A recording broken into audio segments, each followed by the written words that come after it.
الشيطان الرجيم. بسم الله الرحمن الرحيم. وقال يا بني لا تدخلوا من باب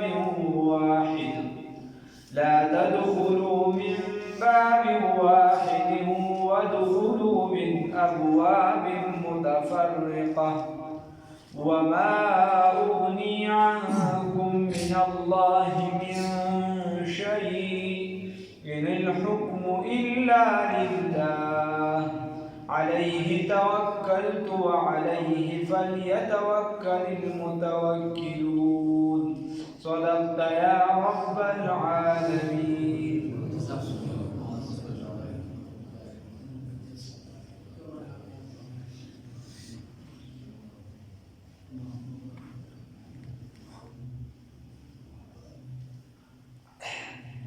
دې آیاتونو کې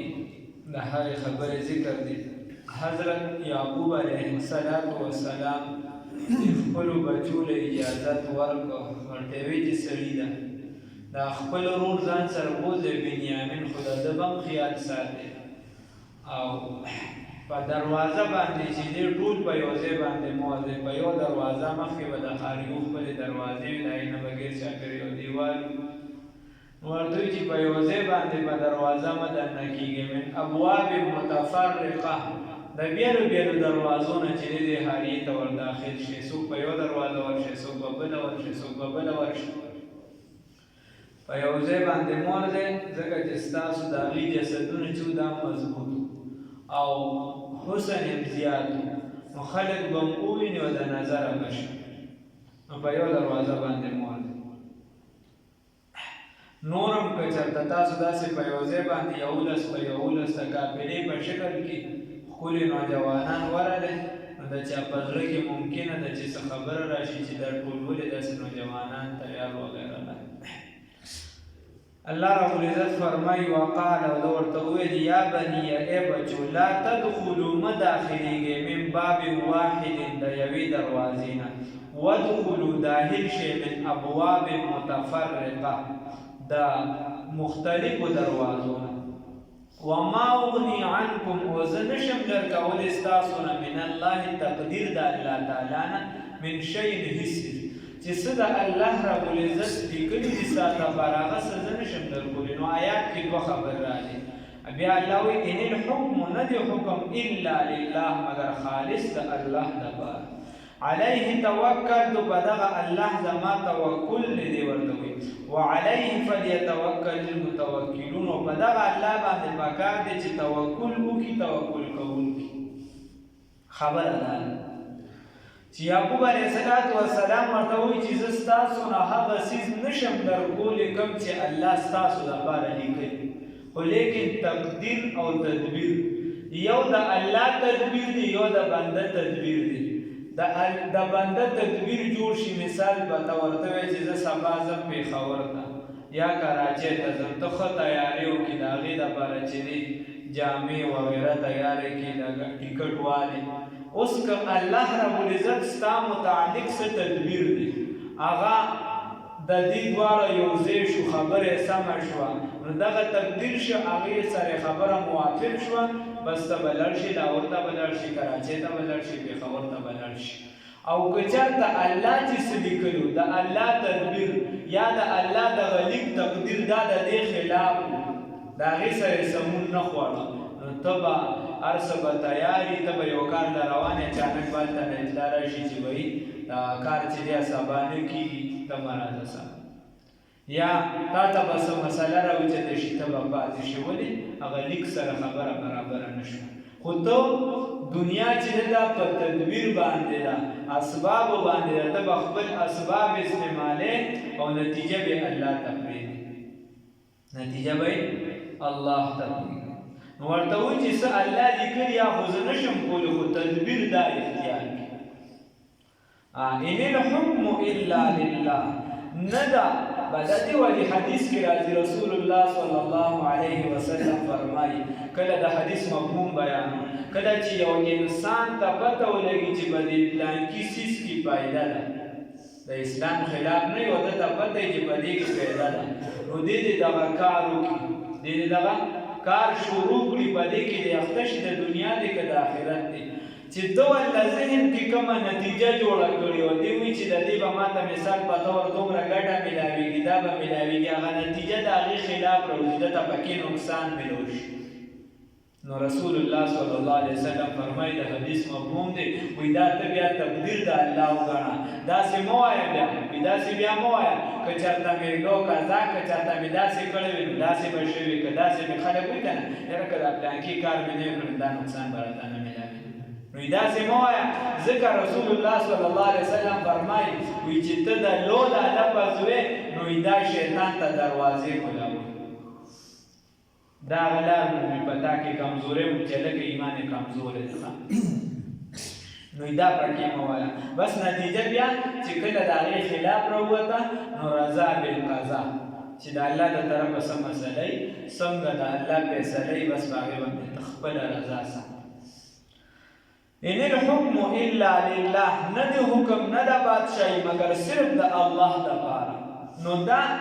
یو تکویني حاکمیت دی او یو شرعي حاکمیت دی تشریعي یو چې دی د ځمکې اسمان د دې نظام دی نظام عالم دی دا چې کوم چلیږي د ستورو نظام دی د ځمکو لاندې چې کوم نظام چلیږي بیا په سیارو کې چې کوم نظام چلیږي دی کې خدای هېچا له اختیار نه دی ورکړی دې کې د چا نه چلیږي دا خدای په خپله په یو سیسټم روان کړي دی په هغې باندې چلیږي په ټوله دنیا راغونډه شي په هغې کې تبدل او تبدیلي نه شي راوستی چې خدای کوم نظام مقرر کړی دی وایي چې دا تکویني نظام به داسې چلیږي یو دی تشریعي نظام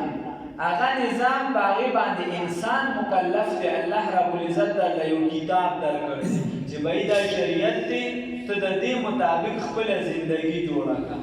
اوس که تا دغه نظام راټینګ کو دا دې په خپله زندګۍ کې راوسه نو کامیاب وي او که د دغې نظام خلاف ورزي دې وکړله نو بیا ناکام دوه قسمه نظام شو نو د دې وجې بنیادي خبره دا ده چې کوم اسلامي حکومت شرعي حکومت نو د هغې کې بادشاه یا حاکم یا خلیفه دا چې دی دا د ده ډایرک حکومت نه دا دی حکومت کوي په نیابت د الله رب العزت حاکم اعلی هغه به صرف الله رب العزت وي د الله حکم چلیږي د دې وجې د ټول پارلمان دی بیا راغونډ شي او د الله د حکم خلاف که یو فیصله منظوري نو نه منظورېږي اسلامي حکومت کې او نورو شیزونو کې کېږي جمهوري چې کوم دي وغیره هغې کې ډېر شیزونه داسې چې د اسلامي حکم خلاف وي خو اسلامي چې کوم وي نو هغې کې نو بنیادي نقطه چې ده حاکمیت اعلی چې دا به صرف د الله رب العزت وي د هغې خلاف به د هغه د قانون د رسول الله صلی الله علیه وسلم د سنتو خلاف به پکې څه نه وي اوس دې کې بیا په انسان باندې دوه ذمهوارۍ راغلي کوم چې حکومت چې نو په هغه دوه ذمهوارۍ یعنې په دې بل کې خو په هغه دوه ذمهوارۍ نه راځي چې یو کس ځان د اسلام نه دایرې نه حکومت بار کړه بس ډایرکټ د هغه د حقوقو سرکار شي هغه بیا چلو وي کله د حقوقو نسواب په نوم باندې کله څه کله څه خو چې کله د اسلامي حکومت چې نو دوه ذمهوارۍ شو یوه ذمهواري دا ده چې دی به د الله رب العزت د حکم خلاف ورزي نه کوي او دویم نمبر ذمهواري په دې کې دا ده چې دی به د انسانانو د حقوقو خیال ساتي انسانانو حقوق به چاته پیمال کولو ته نه پرېږدي خرابولو ته به نه پرېږدي د انسانانو حقوق دا ضایع نه شي نو اسلامي حکومت چې شړومبني چې دی خپله مسله رالي یا به دی د قرآن نه رالي به بیا دی د احادیثو نه رالي سنتو د رسول الله صلی الله علیه وسلم اقوال افعال کردارونه به رالي چې دغه کې ورته میلاو نه شوه نو اجتهاداتو د مجتهدینو نه به رالي چې کوم مجتهدینو فقهای کرامو عام علما نه فقهاو چې کومې فیصلې د قرآن او د احادیثو نه ریښې دي د هغې نه به خپله فیصله راوباسي او که چېرته حکم داسې راغی یو شي داسې دنیا ته نوی راغی چې د هغې طریقه مخکې موجوده نه وه مخکې نه وه هغه څیز نه و او په اجتهاداتو کې هم درته میلو نه شي که دې د فقهاو کرامو په خبرو کې ګوتې وایي چې یاره ته خو دا څیز خلاف کړې دا نو بیا به د دې دین نه لوبه جوړه شي هر کس به چې دی زوړ به مخکې 14 سال به پې خلک چلیدلي دی به نوې راوباس نوې به راوځي دی به وایي چېرې دا 14 سال امت چې دی دا بشریت نه پوهېده بیا به کتاب لیکي قرآن کې بنیادی چار رسول الله عبادت وردي او په درې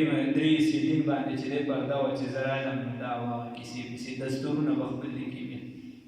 خیر خو اجتهاداتو د مجتهدینو کې چې کومه مسله پیدا نه شوه نو نوې اجتهاد به بیا کوي فقها به راغونډېږي او هغې به د هغه نوې مسلې متعلق چې هغې به د احادیثو قرآن او دین وغیره دې نه به بیا استنباط کوي مسله به راوباسي د اسلامي حکومت دپاره به دا څیزونه ضروري نو الله رب العزت وی ان الحکم نه د بادشاہی الا لله نه د حاکمیت اعلی نه د حکومت مگر صرف یو الله لا نه د حکم مگر صرف یو الله لا علیه توکلت بدل الله باندې زما توکل دی یعقوب علیہ السلام ورته وی وعلیه وبدل الله باندې فلیتوکل المتوکلون پکار دي چې توکل کوونکی بروسه وکي بروسه کوونکی ولما نو توکل چې دا علامه ابن قیم رحمه الله معنا کوي توکل دې ته ویل شي چې تو د قلبنا د اسباب محبت وساتي او په قالب باندې وساتي وباسي د قلب نه وباسي او په قالب باندې وساتي مطلب دا دی چې په لاس او خو باندې ته کار روزګار کې خو زړه کې دي اسباب لري نو ورګې زړه کې دا په هغه کې دی چې دا څه کوم دا الله مالا قوت راکړي نو که الله دا طاقت نه راکړي زه دا کار نشم کولی نو زړه کې به د ایمان او عقیده دغی او لاسونه اسباب وغیره دا به استعمالي دې وجې حدیث کې راځي رسول الله صلی الله علیه وسلم نه تپوس شوی زه به شاه صحرا کې چې دي اوښ پرېږدم داسې چې د الله په ذات توکل وکړم بس دې دې ګرځي او که نه زه دې وتړم او په الله توکل وکړم رسول الله صلی الله علیه وسلم ورته ویې تړو په الله توکل وکړم ځکه دنیا د اسبابو او نور بیا بعد چې کوم احادیثو کې راځي چې 80,000 کسان به متوکلین چې یا بې حسابه بې کتابه ځي نو دا هغه دي چې بغیر د اسبابه چې دی هغې په توکل کې دی بیا د مرتبه چې په هغې کې نه موږ یو نه تاسو یې بیا د کیسه ولما دخلوا هر کله چې داخل شو دوی من حیث امرهم لکه څنګه چې دوی ته حکم کړی و ابوهم پلار د دوی ما کان یغني عنهم ما کان نو دغه یعقوب علیه السلام یغني عنهم چې لرې کړی وي د دوی نه تقدیر یې لرې کړی وي عنهم لرې کړی وي د دوی نه من الله تقدیر د الله تعالی نه من شیء هیڅ الا حاجتا مگر دا یو احساسو فی نفس یعقوب فنفس یعقوب علیہ السلام کی قضاها چی پوری کدلا دی لرا دا د یعقوب علیہ السلام یو ارمان یو احساسو د خپل زړه خبره ورته وکړه چې کیسه داسې ده نو الله رب العزت پیغمبر لم دا اختیار نه دی ورکړی چې الله څه کول غواړي هغه به کېږي پیغمبر په خپله په رسول الله صلی الله علیه وسلم ته الله وایي چې اعلان وکړه دې خلکو ته ووایه چې زه د خپل ځان دم د نقصان او د پیدې ورکولو ما ته پته نه لګي چې کوم ټیم ما ته نقصان رسي کوم ټیم پیدا رسي وانه یقینا دا یعقوب علیه السلام لذو علم خاوند علم لما په سبب د هغې علمناه چې موږ دته ورکړو نو ظاهري او باطني علوم ته مراد دي ښه موږ ورله ډېر زیات علم ورکړو دا د هغې په وجه ده کې چې زړه کې چې کومه خبره ونیسله نو دا د علم په سبب باندې وه لیکن اکثر الناس ډېر د خلکو نه لا یعلمون دي نه پوهېږي ډېر د خلکو نه موږ د علم ورکړو ظاهرا باطنا خو خلک نه پوهېږي جهل کوي نو بیا د دې نه انکار کوي اوس دي راله په مختلفو دروازو باندې راتېر شو یعقوب علیه السلام چې ورته څنګه طریقه ښودې چې بیا به یو ځای ته راغونډ شي نو دوی یوسف علیه السلام له خوا لره چې یوسف علیه السلام لره نو بنیامین یې ځان سره راوستو چې هغه ځان سره راوستی نو یوسف علیه السلام دې ته وویل وایي تاسو دوه ورونه چې دوه کسه به خوراک راغی د بادشاه د طرفه چې کومه روټۍ به وه مخصوصه وایي تاسو دوه ورونه کښېنئ چې دوه ورونه کېناستل نو بیا یې دې تپوس دا بنیامین چې دی دا یوازې پاتې شي وایي ولې ته یوازې پاتې شوې وایي راشه ته ما سره کښېنه نو پردی راښکله بیا چې یوسف علیه السلام ورته وی چې انی انا اخوکا زه ستا ورور یم فلا تبتئس بس ته مه پریشانه کېږه څه ورته ولما دخلوا هر کله چې دی داخل شو علی یوسف په یوسف علیه السلام باندې آوا الیه نو هغه نږدې کړو اخاه د ورور لره زی ورکړه د ورور لره ځان سره دې ځان ته رانږدې کړه قال ورته وی انی یقینا زه انا اخوکا زه ستا ورور یم فلا تبتئس بس ته مه پریشانه کېږه بما کانوا یعملون په سبب د هغې چې دي کړي دي فلما جهزهم بس هر کله چې تیار کړ د دوی دپاره بجهازهم هغه سامان د سفر جعل السقایة نو ویګرځو هغه پیمانې لره پیمانه ده سرو زرو چې دي یوه پیاله وه یا جام ورته ووایي د څښلو شي ته بس جام ویلی شي دغه ته مراد دی او په هغې کې چې دي په هغې باندې د موتیانې لګولې شوي قیمتي کاڼي پې لګولې شوي هغې ورله په بار کې کېښوده دپاره دي چې دې پاتې شي د مصر دا قانون چې چا به غلا وکړله نو د هغې ډبل پیسې به یې ترې اخیستې چې چا به غلا وکړله د هغې ډبل پیسې به وي او وال به یې خوړل او د یعقوب علیه السلام چې کوم شریعت نو د هغې دا قانون د هغې قانون دا و چې کوم کس به غلا وکړله نو چې څومره غلا به وه د هغې په حساب سره به هغه د بل کس سره بیا نوکري کړو د هغې ورنه وخت کې د هغه غلام به هغه عمره وخت چې څومره پیسې به وي د هغې به یې حساب لګو نو چونکې یوسف علیه السلام ته خو د خپل پلار شریعت معلوم نو دغه پیاله پکې په اشارتن یا دته معلومه شوه د جبریل امین او وغیره مختلفې خبرې دي ځکه خو د الله خوښه وه چې دې به رایوځی کړو نو هغې دپاره به څه تدبیر جوړېده نو ده دغه پیمانه ورله په بار کې کېښوده چې په بار کې کېښودې شوه نو چې دې کله داسې لږ سفر وکړو نو یو کس بیا وي امام رازي رحمت الله علیه فرمایي چې دا یوسف علیه السلام نو یو بل کس آواز وکړو اذن مؤذن آواز وکړو یو آواز کوونکي دې ته وایي چې انکم لسارقون تاسو غلان یې تاسو غلا کړې ده غلا مو کړله نو قالو دې ورته وویل واقبلوا ومتوجه شو علیهم د ده طرف ته ماذا تبطلون دا څه شی ستاسو نه روک شوی دی موږ غلا کړې ده موږ د پیغمبر بچیان یو دا څه شی ستاسو نه روک شوی دی قالو دې ورته نفقدو موږ نه مومو سواع الملک هغه پیمانه د بادشاه ولمن جاء به نو په دا پیمانه چې وه په دې کې به مخکې باچا چې دی هغه به شراب راوستل خو بیا یوسف علیه السلام دا پیمانه ګرځولې ولمن جاء به او هغه چا چې راتګ وکړو په دې سره حمل بعیر نو امام رازي رحمت الله علیه وایي د غلا دا خبره یوسف علیه السلام نه وکړه هغه بل ورته چونکې غلا ویله هغه نور اصطلاحات هغه سرونه هغه ویل یوسف علیه السلام ته پته وه چې دا کنټرول ما کسانو ته ویلي یا ما ایښې دي خو هغه ته دا اندازه نه وه هغه ورته ډایرکټ د غلا نسبت وکړو او یا چې دې ته ویلی شي توریه په عربو کې داسې کیدی شي چې ته یو کس ته خبره وکړي نو هغه ته یو معنی واخلي او بل کس ته بله معنی واخلي دې ته توریه ویلی شي ګناهګار هم نه شوي او دا عام طور چې کله ضرورت پیدا شي نو علما یې استعمالوي